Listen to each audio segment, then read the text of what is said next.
Good day. This is our video presentation for cognitive psychology that tackles the topic about cerebral palsy.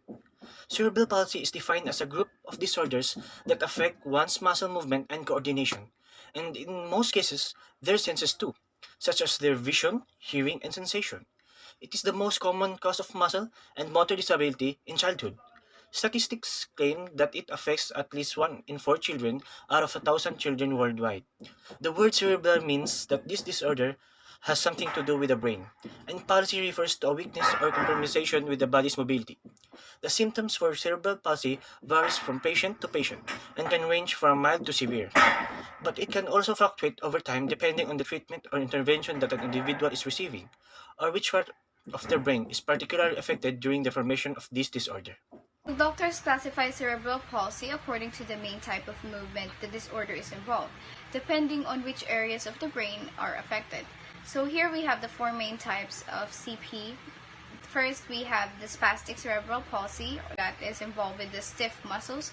So this is the most common type and usually affects 80% of people with cerebral palsy. This is caused by the damage to the motor cortex and the pyramidal tracts of the brain, which connect the motor cortex to the spinal cord.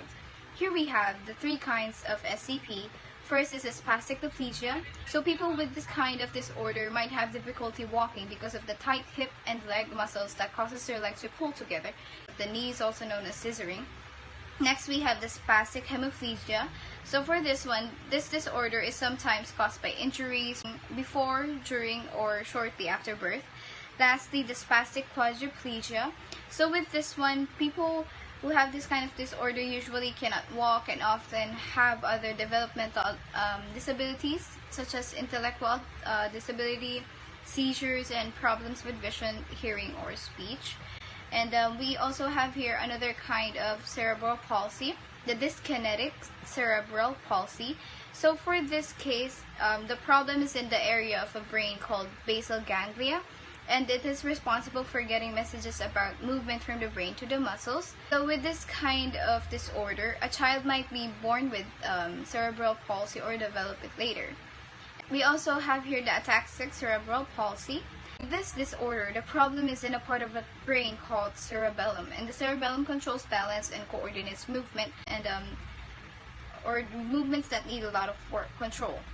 And lastly, the mixed cerebral palsy. So some people have symptoms of more than one type of cerebral palsy, and the most common type of mixed is the spastic dyskinetic. Together with that, it'll have the increased muscle tone that means that their muscles are stiff, and as a result, their movements can be awkward. And symptoms appear during infancy or preschool years. In general, cerebral palsy causes impaired movements associated with exaggerated reflexes, floppiness, or spasticity of the limbs and trunk, and walking. Some age-specific signs may include infants younger than 6 months of age cannot hold up their head when picked up from lying on their back, may feel stiff or floppy. Infants older than 6 months of age cannot roll over, cannot bring their hands to their mouth or bringing it together. Infants older than 10 months of age crawling in a loop-sided way, pushing with one hand and leg while dragging the opposite hand and leg. Cerebral palsy at an early age is important to the well-being of children and their families. It can take several steps: the developmental monitoring, the developmental screening, and the developmental and medical evaluations. In developmental monitoring, the child's growth has to examine. If there are any little problem about the child's growth, then a screening test should be given.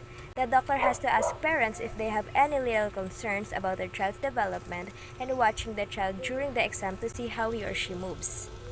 As for the causes and risk factors of cerebral palsy, there are two variations for the development of this disorder. The first one is the congenital cerebral palsy, which refers to the inborn or innateness of this disorder since before the child was even born.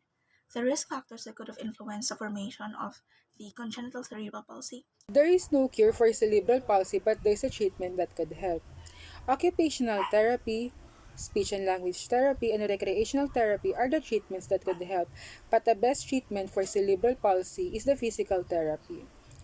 Muscle training and exercises can help your child's strength, flexibility, balance, motor development, and mobility. Most physicians recommend physical therapy for all children with cerebral palsy, regardless of how minor or severe the disorder is.